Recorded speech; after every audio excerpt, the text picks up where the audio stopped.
오늘 제목이 복음으로 살고 있는가라는 건데요. 요즘 저를 괴롭히고 있는 그러한 질문 중에 하나입니다. 제가 요즘 저 스스로에게 그런 질문을 많이 하거든요. 나는 과연 복음으로 살고 있는가? 복음으로 산다는 것은 무엇인가? 이러한 질문들을 스스로에게 좀 하고 있습니다. 사실 오늘 설교는 제가 최근에 들었던 두 가지 이야기 때문에 시작이 되었습니다. 제가 그 이야기를 듣고 좀 적지 않게 충격을 받았고요.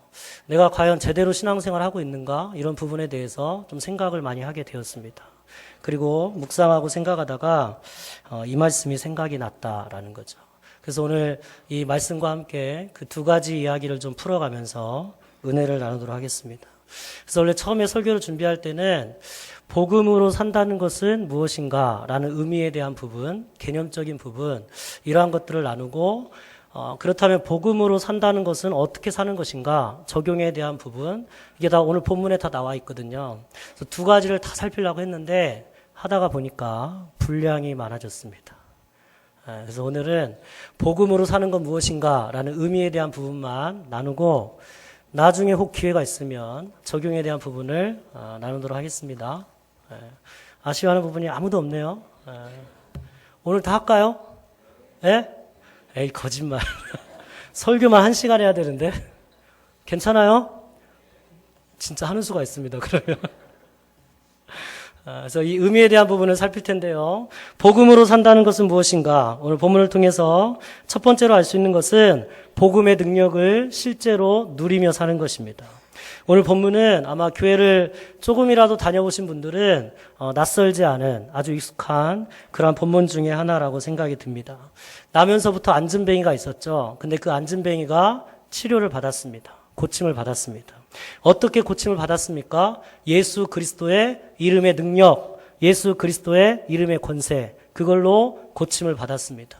베드로와 요한이 다른 것 하지 않고 예수 그리스도의 이름으로 일어나 걸어라, 그렇게 하니까 병이 고침을 낳았다라는 거죠. 우리 6절부터 8절까지 말씀을 같이 한번 읽겠습니다. 같이 보겠습니다. 베드로가 이르되 은과 금은 내게 없거니와 내게 있는 이것을 내게 주노니 나사렛 예수 그리스도의 이름으로 일어나 걸어라 하고 오른손을 잡아 일으키니 발과 발목이 곧 힘을 얻고 뛰어 서서 걸으며 그들과 함께 성전으로 들어가면서 걷기도 하고 뛰기도 하며 하나님을 찬송하니. 오늘 본문에 나오는 앉은뱅이는 나면서부터 원문 해석을 따르면 어머니 뱃속에 있을 때부터 앉은뱅이였다라는 거예요. 여러분 나중에 사도행전 4장 22절에 보면 이 앉은뱅이의 나이가 몇 살이다? 40여 세가 되었다, 이렇게 기록을 하고 있습니다. 즉 나면서부터 40년 동안 한 번도 걸어보지 못한 이러한 불치병을 가지고 태어난 사람이 바로 오늘 본문에 나오는 앉은뱅이다라는 거죠. 근데 이 병이 오늘 치유를 받았습니다. 어떻게요? 약을 쓴 거 아닙니다. 수술한 거 아닙니다. 어떻게요? 예수 그리스도의 이름으로, 복음의 능력으로. 베드로와 요한이 예수 그리스도의 그 권세와 능력을 힘입어서 일어나 걸어라 하니까 병이 고침을 받았다라는 거죠. 발과 발목에 힘을 얻고 그걸로 끝나는 것이 아니라 어떻게요? 일어나 걷기도 하고 뛰기도 하며 하나님을 찬양했다, 이렇게 기록하고 있습니다. 즉 다른 말로 얘기하면 문제도 해결받고 하나님과의 관계가 회복이 되는 이러한 일들이 일어났다는 거죠. 뭘로? 예수 그리스도의 이름의 능력으로, 다른 말로 얘기하면 복음의 능력으로 이러한 일들이 현재 지금 실제로 일어났다라는 것입니다. 여러분들의 삶 가운데는 이러한 일이 있습니까? 제가 지금 어떤 병이 나아야 된다, 이런 얘기 하는 거 아닙니다. 초자연적인 어떤 기적이 있어야 된다, 이런 걸로 국한시키는 거 아닙니다. 제가 지금 얘기하는 것은 예수 그리스도의 이름으로, 예수 그리스도의 그 이름의 권세와 능력으로 앉은뱅이가 눈앞에서 일어났던 것처럼 그 복음의 능력이 여러분들의 삶에 현재 작용하고 있느냐라는 거예요. 그래서 그 복음의 능력으로 문제가 해결되고 있느냐라는 거죠. 우리가 잘 아는 히브리서 4장 12절 말씀에 보면 우리가 암송을 통해서 많이 알고 있는 말씀이죠. 우리 같이 한번 읽어봅시다. 시작. 하나님의 말씀은 살아있고 활력이 있어 좌우의 날선 어떤 검보다도 예리하여 혼과 영과 및 관절과 골수를 찔러 쪼개기까지 하며 또 마음의 생각과 뜻을 판단한다, 이렇게 기록이 돼 있죠. 여러분 말씀이 영적인 부분에 영향을 미친다라는 거는 알고 계시죠? 동의하죠? 그래서 어떤 영적인 문제가 생길 때는 말씀으로 해결해야지, 기도하며 해결해야지 이러한 생각들이 자연스럽게 이루어질 수 있다라는 것입니다. 근데 오늘 본문에 보니까 말씀의 능력이 어디에도 영향을 미친다? 관절과 골수를 찔러 쪼개기까지 한다. 무슨 말입니까? 육체 부분에도 영향을 미친다라는 거예요. 또 뭐라고 합니까? 마음의 생각과 뜻을 판단한다. 무슨 말이에요? 마음의 영역도 관장한다. 즉 말씀의 능력은 영적인 것은 물론이거니와 우리의 육체적인 것, 우리의 마음에 해당하는 것, 우리의 육체적인 질병, 아픔, 연약함, 이 모든 것에 말씀의 능력이 작용하고 또 외로움, 우울증, 마음의 상처, 이 모든 것에도 말씀의 능력이 작용한다, 안 한다? 한다라는 거예요. 그러면 여러분들은 과연 이러한 것들을 경험하고 살아가고 있느냐라는 거예요. 여러분들이 현재 겪고 있는 육체적인 문제, 상황적인 문제, 혹은 마음의 문제, 영적인 문제, 복음으로 해결하고 있느냐라는 거죠. 예수 그리스도의 이름의 능력, 그것이 여러분들의 마음 가운데, 현재 삶 가운데 작용을 하고 있느냐라는 것입니다. 여러분 만약 이것을 경험하고 있지 못하다면 여러분들은 복음을 누리지 못하는 것입니다. 복음의 능력으로 살지 못한다라는 거죠. 그렇다면 우리가 교회를 나오면서 예수 그리스도를 믿는다고 하면서 이렇게 예배를 드리면서 이러한 복음의 능력을 누리지 못하는 이유가 무엇일까? 그래서 오늘 본문 9절과 10절에 나와 있습니다. 우리 9절과 10절 같이 한번 읽어봅시다. 시작. 모든 백성이 그 걷는 것과 하나님을 찬송함을 보고 그가 본래 성전 미문에 앉아 구걸하던 사람인 줄 알고 그에게 일어난 일로 인하여 심히 놀랍게 여기며 놀라니라. 이렇게 기록이 돼 있죠. 이 안진뱅이가 일어난 사건을 그 사람을 눈앞에서 보고 있는 그 사람들의 반응입니다. 어땠다는 거예요? 놀랬다는 거죠. 놀랬죠. 당연하죠. 왜? 눈앞에서 그러한 일이 일어나는데 놀래지 않을 사람이 어디 있습니까? 기적이 일어났는데, 초자연적인 일이 일어났는데 놀라지 않을 사람이 누가 있겠어요? 근데 여러분, 오늘 본문은 이 놀라움이 굉장히 심했다라는 것을 우리에게 보여주고 있습니다. 심히 놀랍게 여기며 놀라니라, 이 말을 원문으로 해석하면 그들이 기이함과 놀라움으로 가득 찼다, 이러한 말이에요. 특별히 놀라움에 해당하는 단어는 엑스타세오스라는 단어입니다. 여기에서 영어 단어가 왔어요. 어떤 단어가 왔냐면 엑스터스라는 단어가 왔습니다. 뭔지 아시죠? 엑스터시. 모르십니까?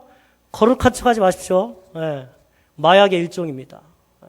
그러니까 어떻다는 거예요? 놀랐는데 그냥 놀란 게 아니고 심히 놀랬다라는 거예요. 그 놀라움이 가득 찼다는 거죠. 너무 놀래가지고 황홀경에 빠질 정도로, 무아지경에 빠질 정도로 놀랬다라는 것입니다. 그러면 여러분, 이들이 이렇게 놀랬다라는 것은 무엇을 반증해 줍니까? 절대로 그런 일이 일어날 수 없는데, 절대로 이러한 일이 일어날 수 없는데 그러한 일이 일어났다라는 거죠. 즉 그들이 놀랐다라는 것은 이러한 일이 절대로 지금 현재 일어날 수 없다라는 믿음이 있었기 때문에, 근데 그 일이 일어났기 때문에 놀랐다라는 거예요. 다른 말로 얘기하면 하나님의 능력이 있다 할지라도, 하나님이 아무리 능력이 있다 할지라도, 예수 그리스도의 이름이 아무리 능력이 있다 할지라도 이런 일까지는 지금 일어나지 않을 거야, 그런 믿음이 이들에게 있었다라는 거죠. 근데 그게 일어나니까 놀랬다라는 것입니다. 우리도 그럴 수 있죠. 우리도 그런 말을 많이 합니다. 하나님을 믿습니다. 전능하신 하나님의 능력을 믿습니다.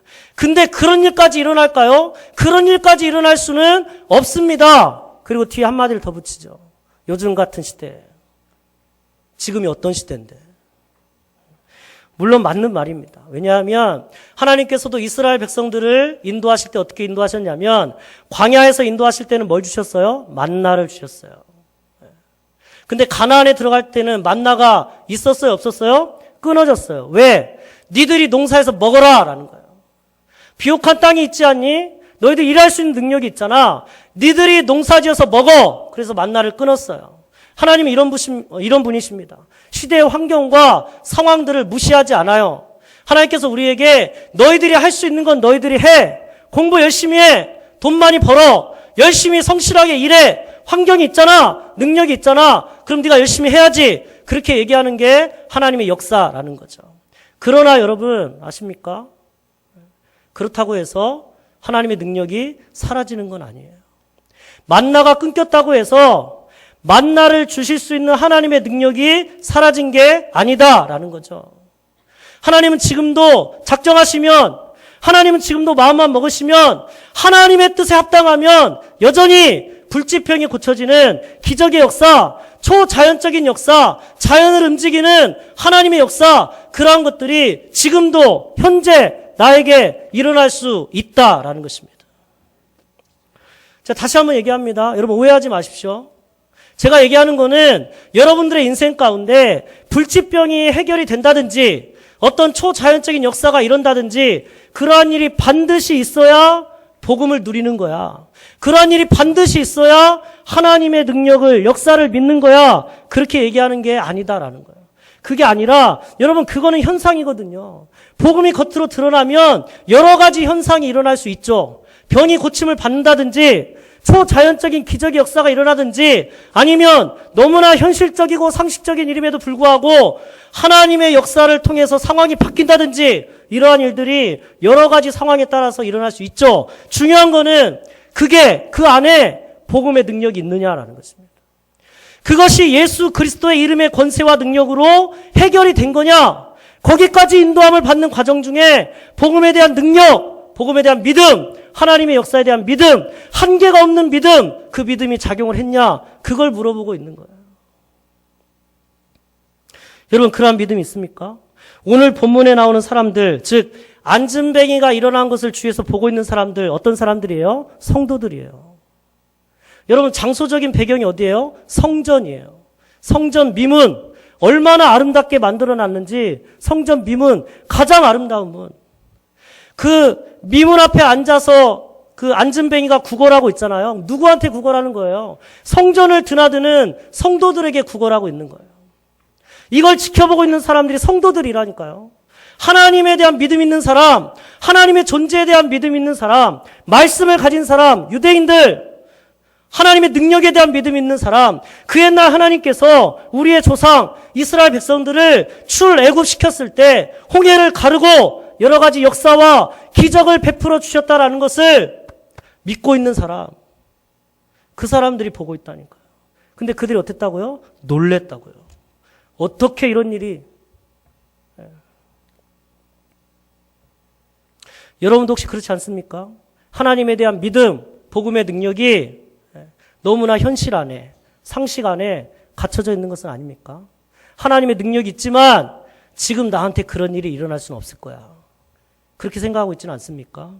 요한복음 11장에 보면 예수님께서 죽은 나사로를 살리시는 사건이 나옵니다.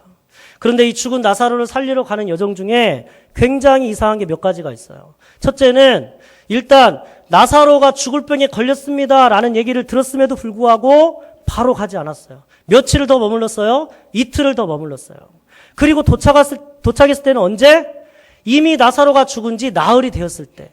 여러분 예수님이요 나사로를 정말 사랑했어요.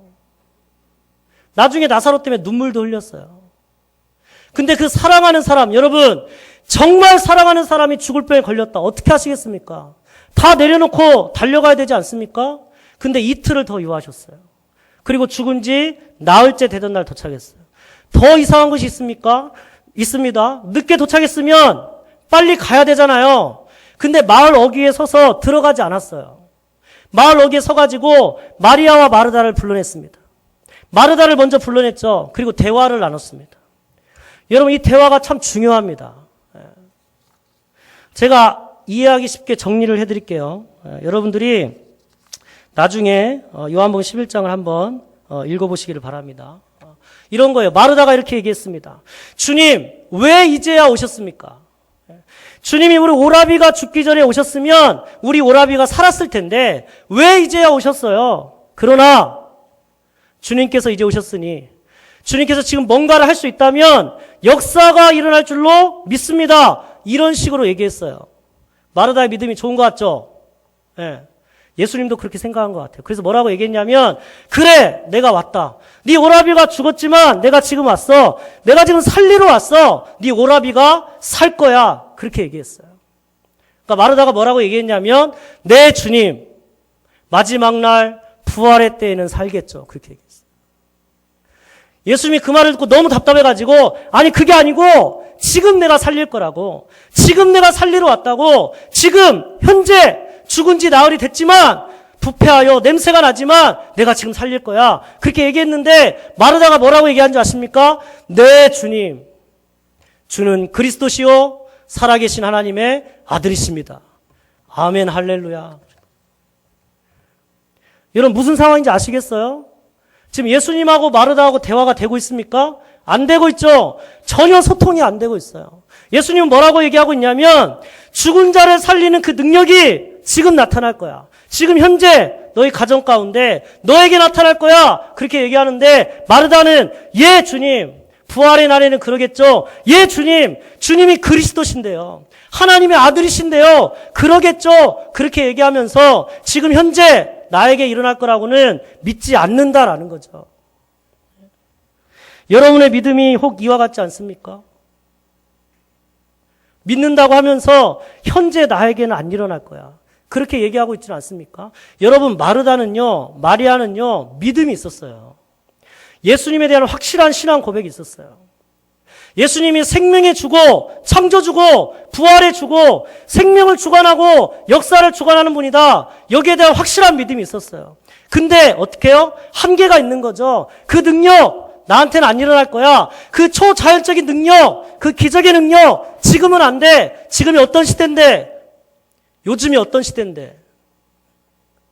여러분 그렇게 하나님의 능력을 한계를 짓고 있는 것은 아닙니까? 여러분 생각해 보십시오.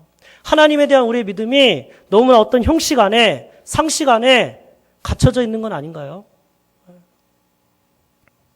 이쯤에서 제가 들었던 첫 번째 얘기를 좀 소개를 시켜드리도록 하겠습니다. 선교사님들에 대한 얘기인데요. 여러분 선교사님들이 선교지에 들어가서 가장 부흥하는 시기가 언제인지 아십니까? 약 2년에서 5년까지는 굉장히 부흥을 한다 그래요. 근데 그 뒤에 되면 사역이 점점 쇠퇴한다 그럽니다. 그래서 이 분석을 했습니다. 이거를. 왜 그럴까? 이거 왜 그런 것 같아요? 첫 번째로 생각한 건 뭐냐면 선교사님들의 열정 때문이다. 왜냐하면 선교사님들이 처음에는 비전과 사명을 가지고 열정을 가지고 들어가서 처음에는 굉장히 열정적으로 사역을 하다 보니까 부흥이 막 되는데 시간이 지나서 2년, 5년 이렇게 지나다 보면 열정이 식어가지고 사역이 쇠퇴하는 거야. 이렇게 생각했어요. 있을 수 있는 일이죠. 이해가 되죠. 근데 그게 아니었어요. 그게 결정적인 이유가 아니었어요. 그래서 두 번째로 생각한 것은 사람들의 반응 때문인가? 여러분 선교를 갈 때 되게 어떻게 가요? 가난한 나라로 가죠.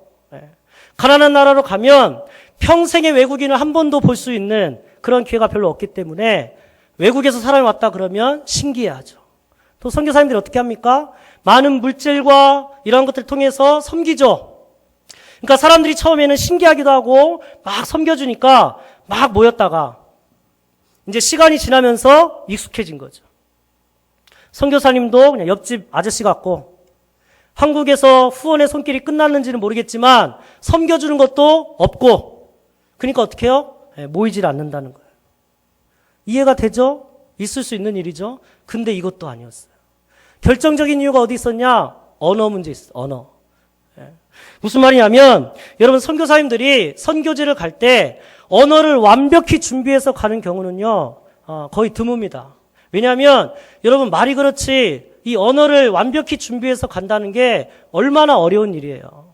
그리고 여기서 공부하기보다는 가서 현지인들과 부딪히면서 익히는 게 훨씬 더 빠르다 이런 생각들을 하기 때문에 여기서 완벽하게 준비하는 게 아니고 선교지로 바로 들어가는 그러한 경우들이 많다는 거죠. 그러면서 정말 필요한 몇 가지 단어만 준비해 갑니다.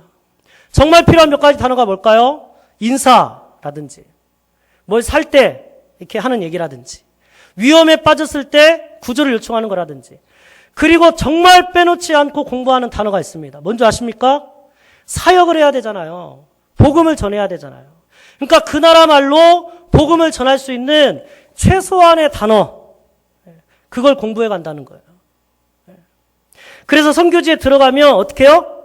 사람을 만나면 인사 정도만 나누고 계속 복음을 전한다는 거예요. 왜? 할 말이 없으니까, 아는 단어가 없으니까, 할 말도 없고 들어도 이해도 안 되니까 내가 가지고 있는 단어를 가지고 복음을 전한다는 거예요. 복음에 대한 이야기도 아니죠. 선포죠. 알아듣든지 못 알아듣든지 내가 알고 있는 단어 이거밖에 없으니 그냥 막 얘기를 하는 거죠. 근데 시간이 지나면 어떻게 해요? 단어가 풍성해지죠. 관계도 좋아지죠. 그래서 만나면 어떻게 해요? 인사가 길어지는 거예요. 여러분, 예수님께서요, 제자들을 세상에 보내면서 길 가다가 인사하지 말아라? 그런 구절이 있습니다. 왜 인사하지 말라 그럴까요? 왜 예수님은 제자들을 버릇없는 사람들로 키울까요? 여러분, 세상에서 인사가 제일 길기로 유명한 민족이 유대민족이에요. 만나면 안녕하십니까? 이걸로 안 끝나고 안녕하세요. 뭐 사업은 잘 되십니까? 집안은 평안하십니까? 쌀은 뭐 안 떨어졌습니까? 뭐 애들은 어떻습니까? 가다가 다시 와가지고 뭐 또 다른 건 어떻습니까? 인사하는데 1시간이 걸려요. 1시간. 네? 그래서 인사하지 말라 그런 거예요.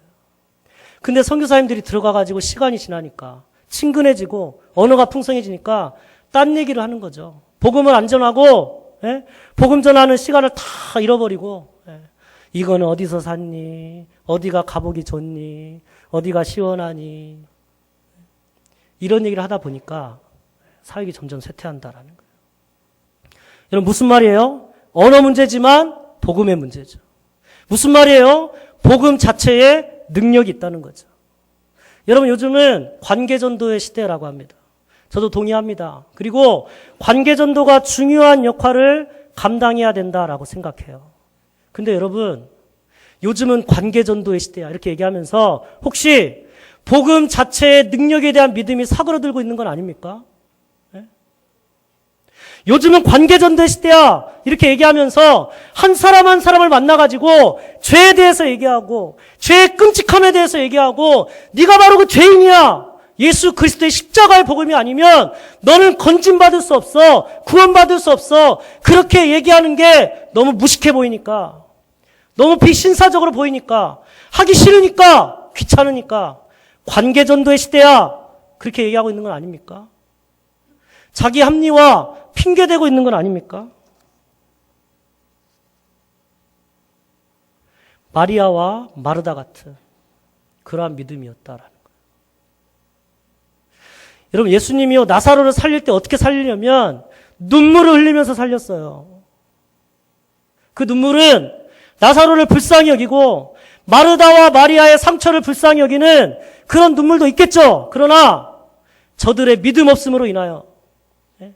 여러분, 예수님은 죽은 나사로 살리는 거 아무것도 아니었어요. 그러니까 이틀을 요하고 죽은 지 나흘째가 돼서 도착해도 마을로 들어가지 않고 어귀에 서서 나사로를 살리는 것보다 더 중요한 믿음의 고백. 예수님이 오셨으니 됐습니다. 주님이 오셨으니 문제가 해결될 것입니다. 주님이 오셨으니 죽은 우리 오라비가 살아날 것입니다. 그 고백, 그걸 듣고 싶으셨는데 그걸 못 들어가지고 마음이 슬퍼 눈물을 흘렸다고 생각해 보지 않으셨습니까?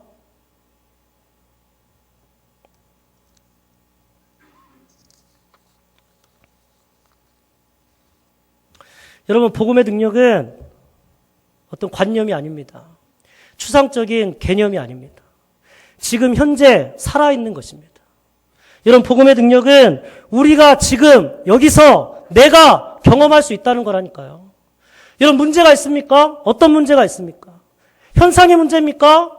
육체의 문제입니까? 그게 마음의 문제입니까? 여러분, 그 모든 문제의 해답이 어디에 있다고요? 복음에 있다고요. 예수 그리스도의 이름의 능력에 있다고요. 베드로와 요한이 예수 그리스도의 이름으로 일어나 걸어라 했을 때 발목이 힘을 얻고 일어났던 것처럼 여러분들의 문제가 무엇이든지 간에 그게 육체적인 문제든 마음의 문제든 특히 영적인 문제든 모든 해답이 복음에 있다고요. 여러분, 이것을 믿으시기를 바랍니다. 무엇 때문에 절망하십니까? 여러분들을 넘어뜨리는 문제가 무엇입니까? 여러분 그거를 어떻게 해결하실 거예요? 돈으로? 관계로? 상황으로? 아니요. 복음이 있다니까요. 겉으로 드러나는 건 돈 문제지만, 겉으로 드러나는 건 인간관계 문제지만, 겉으로 드러나는 건 상황이 막힌 거지만, 그 깊숙한 뿌리를 들여다보면 복음이 있다고요. 하나님과의 관계가 있다고요. 그래서 복음으로 풀어야 된다고요. 복음의 능력이 작동해야 그 문제가 해결될 수 있다고요. 여러분 오늘 본문에 나오는 안진뱅이는 우리를 가리킵니다. 우리. 어머니 뱃속에서부터 안진뱅이였어요. 야곱이 어머니 뱃속에 있을 때부터 선택을 받았죠. 내가 어떻게 할 수 없다라는 거예요. 어머니 뱃속에서부터 안진뱅이였다라는 거는 내가 어떻게 할 수 없다는 거. 이게 우리 인생이라는 거죠. 무슨 말입니까? 우리 인생은 이렇게 소망이 없다는 거예요. 내가 해결할 수 없는 문제들로 가득 찼다는 거예요. 내가 아무리 노력해도 해결할 수 없는 치명적인 문제들, 그 문제들로 둘러싸인 게 인생이다라는 거예요. 아직은 아니라고요? 편안하다고요? 시편 기자가 뭐라고 얘기했습니까? 인생이 보통은 70이고 많으면 80인데 어떻다고요? 수고와 슬픔으로 가득하다. 그 수고와 슬픔 해결할 수 있는 능력 어디에 있다고요? 복음에 있습니다. 여러분 여기에 있는 저와 저를 포함해서 여기에 있는 모든 사람 복음의 능력이 필요하지 않은 사람이 없습니다. 여러분들이 어떠한 상황 가운데 처해 있다 할지라도 복음의 능력이 필요하지 않은 사람이 없어요. 그러나 복음의 능력을 경험할 수 있는 사람은 제한돼 있어요. 여러분 그 능력을 경험하고 있습니까? 여러분 그 능력이 현재 여러분의 삶 가운데 일어나고 있어요? 그 능력을 경험하며 살아갈 수 있는 그러한 여러분들 되시기를 바랍니다. 복음으로 산다는 것은 두 번째로 복음의 가치관으로 사는 것입니다. 따라해 봅시다. 복음의 가치관으로 사는 것. 어쩌면 이게 더 중요할 수 있습니다. 여러분 제가 묻겠습니다. 오늘 본문에 나오는 안진뱅이하고 성도들 있죠. 성전 미문을 드나드는 성도들 둘 중에 어떤 사람들이 정말 복받고 은혜 받은 사람입니까? 제가 이렇게 물어보니까 성도들은 아닌 것 같죠. 온전한 육체를 가지고 있고 돈을 던져줄 정도로 경제적인 여유가 있는 이들이 아닌 것 같죠. 안진뱅이인 것 같죠. 맞습니다. 근데 왜요? 왜 그렇습니까? 적어도 안진뱅이는요 진정한 예배자가 됐어요. 하나님과의 관계가 회복이 됐습니다. 여러분 8절을 다시 한번 읽겠습니다. 본문 8절 같이 한번 읽으시다. 시작. 뛰어 서서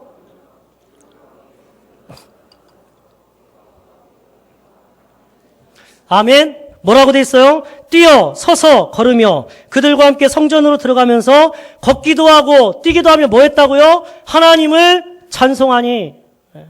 여러분 이 감격과 기쁨이 느껴지십니까? 몇 년 동안 안진뱅이였다고요? 40년 나면서부터 엄마 뱃속에 있을 때부터 안진뱅이였다고요. 그 당시에는 그렇게 오래 살지 않았어요. 50만 먹어도 와 오래 먹었네, 많이 먹었네 이렇게 얘기하던 그런 시대였어요. 그러면 한평생을 한 번도 걸어보지 못하고 죽을 수 있는 그런 사람이었어요. 불행하죠. 누가 이 사람 보고 행복하다고 하겠습니까? 불행하죠. 불쌍하죠. 그러니까 돈을 준 거 아닙니까? 근데 성경은 뭐라고 얘기하냐면 이 사람이 더 행복한 사람이야. 이 사람이 은혜 받은 사람이야. 적어도 이 사람은 하나님을 찬양하면서 걷기도 하고 뛰기도 하고 진정한 예배를 드리고 있잖아. 우리 교회도 뛰면서 찬양을 안 하던데 좀 안타깝지만 하여튼 여러분 성전 미문을 드나드는 사람들 아까 얘기했잖아요. 성전이라니까요. 성전을 드나드니까 누구라고요? 성도라고요. 하나님에 대한 믿음 있는 사람, 예수 그리스도에 대한 믿음 있는 사람, 구원의 확신 있는 사람, 하나님의 능력에 대한 믿음 있는 사람, 경제적인 여유도 있어서 구걸하는 자에게 돈도 던져줄 수 있는 사람. 근데 그 사람은 한 번도 이런 진정한 예배를 드려본 적이 없어요. 하나님과의 관계 안에서 복음이 내 삶에 역사했다라는 것 때문에 하나님을 찬양하고 사람들 의식하지 않고 뛰면서 하나님 앞에 나아갔던 그 경험이 없어요. 여러분은 어느 부류의 사람입니까? 어디 가도 복받은 인생이에요? 제가 최근에 들었던 두 번째 얘기는 이런 겁니다. 어떤 목사님의 설교를 통해서 들었는데요. 제가 이거를 들었던 게 지난 수요일 밤입니다. 잠자기 전에 설교를 한 편 듣고 자야 되겠다 이렇게 했는데 이게 화근이 됐어요. 잠을 못 잤습니다. 제가 목요일날 새벽에 이 새벽 설교를 하기로 돼 있었거든요. 근데 잠을 못 잤어요. 눈 떠 시간을 확인해보니까 2시가 넘어가는데도 잠을 못 잤어요. 정말 밤을 꼬박 샜습니다. 꼬박. 제가 상태가 좀 안 좋아 보이죠? 네? 이런 얘기였어요. 뭐냐면 그 목사님이 미국에서 유학하는 동안 있었던 일인데 이 청교도 신앙을 가진 친구들하고 얘기를 할 수 있는, 대화할 수 있는 기회가 있었다고 합니다. 대화를 하다가 죽음에 대한 얘기가 나왔어요. 그래서 이분이 한국교회 성도들이 가장 좋아하는 그런 죽음이 무엇인가에 대해서 설명하기 시작했습니다. 어떻게 했냐면 한국교회 성도들은 자다가 그대로 하나님의 부름 받는 것을 좋아한다. 한국교회 성도들은 자다가 아무 고통 없이 편안하게 바로 주님의 부르심, 그 모습 그대로 주님의 부르심을 받는 걸 축복이라 생각한다. 그래서 그걸 위해서 기도하는 사람들이 아주 많아. 그렇게 얘기했어요. 그랬더니 이 친구들이 의아하다는 듯이 이렇게 쳐다보는 거예요. 동의할 수 없다는 거죠. 이상하다라는 거예요. 그래서 이 목사님이 심술이 나가지고 이렇게 물었습니다. 질문했죠. 야, 그럼 너는 자다가 죽을래? 암 걸려 죽을래? 그렇게 물었어요. 고약하죠. 네. 근데 이 친구가요, 뜻밖의 대답을 한 거예요. 나 암 걸려 죽을래. 너무 황당해가지고 이 본문에 나온 성도들처럼 놀라움이 극에 달아가지고 물었습니다. 아니 왜? 그랬더니 이 친구가 이런 얘기를 했어요. 야, 죽음이라는 거는 하나님과의 만남을 준비하는 거잖아. 물론 내가 살아오는 동안에도 준비를 하겠지만 죽음이라는 게 맞닥뜨려지면 마음이 다르잖아. 이제 곧 하나님을 만나겠다라는 그러한 마음이 들잖아. 그러면 하나님과의 만남을 사모하는 마음으로 준비해야 되잖아. 그리고 죽음은 이 땅의 모든 것들을 정리하는 거잖아. 가족과의 관계를 정리하고 이 땅의 모든 인간관계를 정리하고 내가 이제 곧 하나님을 만나러 갈 것이니 하나님을 사모하는 마음으로 그 만남을 기대하고 이 땅의 모든 것을 정리하려면 시간이 필요하지 않겠니? 근데 만약 아니 내가 암에 걸렸다라고 생각해서 이제 곧 내가 죽겠구나라고 하면 그 시간을 가지고 이제 내가 곧 주님을 만나러 갈 터이니 내가 주님을 빨리 보고 싶다. 내가 주님을 만나면 어떤 모습으로 보게 될 것인가 이러한 것들을 생각하면서 준비할 수 있는데 자다가 갑자기 가면 그걸 어떻게 준비하니? 그리고 끝에요 이런 말을 했어요. 그게 어떻게 그리스도인에게 축복이 될 수 있니? 뭐라고요? 그게 어떻게 그리스도인에게 축복이 될 수 있니? 이 목사님이 충격을 받았습니다. 저도 충격을 받았어요. 잠을 못 잤다니까 이것 때문에. 두 가지를 느꼈습니다. 저들의 신앙은 실제구나, 실제. 적어도 저들에게 있어서 천국은 실제구나. 내가 죽어서 가는 저 천국, 멀리 느껴지는 천국이 아니라 이 땅과 연결이 되어져 있구나. 내가 죽어 주님을 만난다는 것이 머나먼 일에 있을 게 아니고 관념적인 게 아니고 추상적인 게 아니고 머리에만 있는 게 아니고 동동 떠다니는 게 아니고 실제구나, 실제. 내 믿음이 잘못됐구나. 그래서 이 목사님은 그 이후로 교회 가서 성도들과 이 이야기를 자주 나눈다고 그래요. 그리고 지금도 가끔 성도들에게 이렇게 인사한다고 합니다. 여러분, 암 걸려 죽으시기를 주의 이름으로 축복합니다. 그러면 성도들이요, 그 말이 무슨 말인지 알고 아멘 한대요. 우리도 한번 해볼까요? 안 되죠.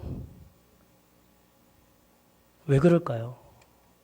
저들과 우리의 차이가 뭘까요?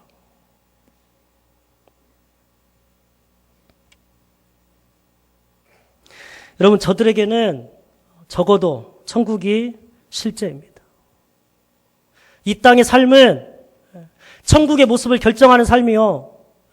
여러분, 인생에 대한 지식을 똑바로 알고 계셔야 돼요. 우리가 이 땅을 살아가는 동안에 결정하는 딱 두 가지입니다. 내가 영생을 어디서 보낼 거냐? 천국에서 보낼 거냐? 지옥에서 보낼 거냐? 지옥에 떨어지는 사람은 말할 것도 없지만 천국에서 만약에 보낸다면 어떠한 모습으로 보낼 거냐? 여러분, 그거 두 가지만 결정해요. 나머지는 다 사라집니다. 우리 육체, 생명, 그걸 비롯해서 전부 다 사라져요. 여러분, 저들에게는 천국이 실제였어요. 내가 이 땅에서 어떻게 살아가느냐가 천국에서 어떻게 살아갈 것을 결정한다. 내가 이 땅에서 어떻게 살아가느냐가 주님을 만날 때 내 모습을 결정한다. 그렇다면 내가 이 땅에서 얼마나 많은 것을 누리고 얼마나 편안한 생활을 하고 그거는 중요하지 않다. 비록 이 땅을 살아가는 동안에 초라한 모습으로 살아가고 힘들고 어렵고 가난과 싸우고 질병과 싸운다 할지라도 그게 하나님 주신 비전과 사명을 감당하는 삶이고 앞으로 저 천국에 가서 더 영광스러운 모습으로 거듭날 수 있는 그런 밑거름이 된다면 그게 축복이야. 그렇게 얘기하는 거예요.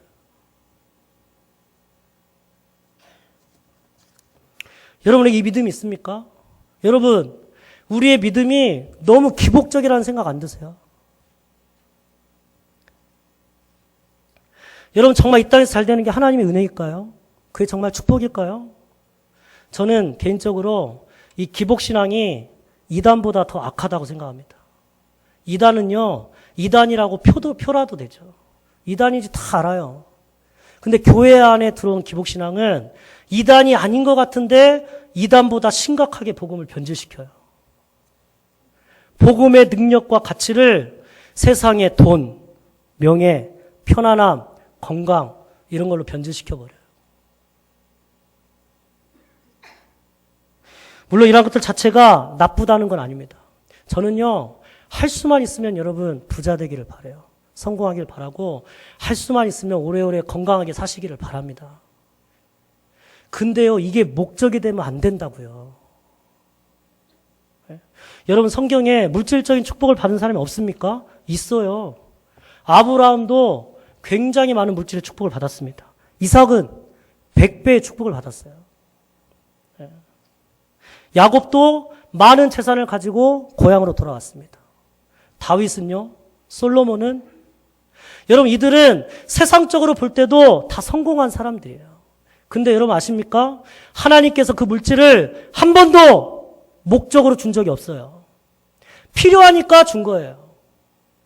하나님의 비전과 사명을 감당하기 필요하니까, 하나님의 자녀로 살아가고 그 일을 감당하는 데 필요하니까 준 거예요. 하나님의 나라의 확장을 위해서 필요하니까 준 거예요. 요셉이 총리가 되었다고요? 하나님, 내 자녀도 요셉처럼 그 당시 세계를 주름잡고 있는 애굽의 총리가 되었던 것처럼 이 세계의 능력을 쏟고 있는, 이 세계 주름잡고 있는 미국과 유럽과 강대국의 총리가 되고 자리를 차지하고 영향력을 발하는 사람이 되게 하여 주시옵소서. 그게 아니라고요, 여러분. 필요해서 준 거라고요. 그 당시 하나님의 역사를 위해서 필요해서. 궁금하면 성경대학 들으시기 바랍니다. 한 번도 그것을 목적으로 준 적이 없어요. 하나님이 우리에게 목적으로 준 것 단 한 가지입니다. 하나님의 나라. 우리가 이 땅에서 어떻게 사느냐 그게 중요한 게 아니고 우리의 삶을 통해서 하나님의 나라가 세워지고 확장이 되고 그로 인해서 천국에서 우리가 어떻게 살 것인가 그게 결정이 되면 그걸로 족한 거예요, 여러분.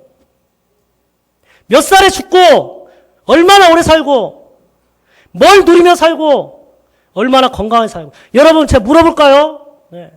건강한 모습으로 깔끔한 모습으로 주님 만나고 싶습니까? 복음 전하다가 팔 부러지고 다리 부러지고 손톱 달아지고 그렇게 주님을 만나면 누가 더 하나님 앞에 인정받을 것 같아요? 우리의 믿음이 너무 점잖은 거 아닙니까? 너무 신사적으로 믿으려는 거 아니에요? 여러분 어떻게 생각하십니까? 이 땅을 살아가는 동안에 뭐가 진짜 복받은 인생이라고 생각을 하십니까? 여러분의 인생의 초점은 복음에 맞춰져 있습니까? 아니면 세상의 편안함과 풍요함에 맞춰져 있습니까? 베드로 사도는 성경을 통해서 우리에게 분명히 얘기합니다. 우리는 나그네 인생이라고.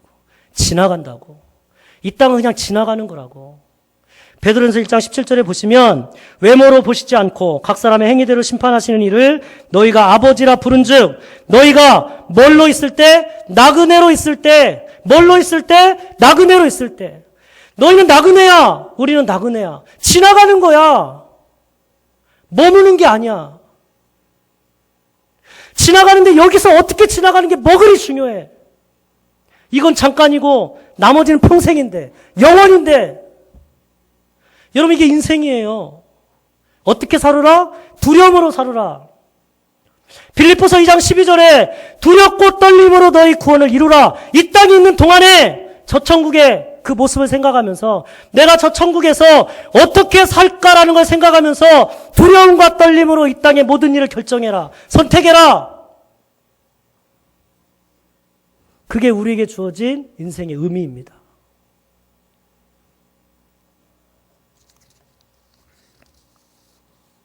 세상 사람들은 죽느냐 사느냐 그것이 문제입니다. 근데 우리는 안 그래요. 죽음? 천국과 현실이 연결되어 있으면 이길 수 있다는 거죠. 여러분, 그게 복음의 가치관입니다. 말씀을 정리하려고 합니다. 저는 오늘 복음으로 살고 있는가라는 질문을 여러분들에게 던졌습니다.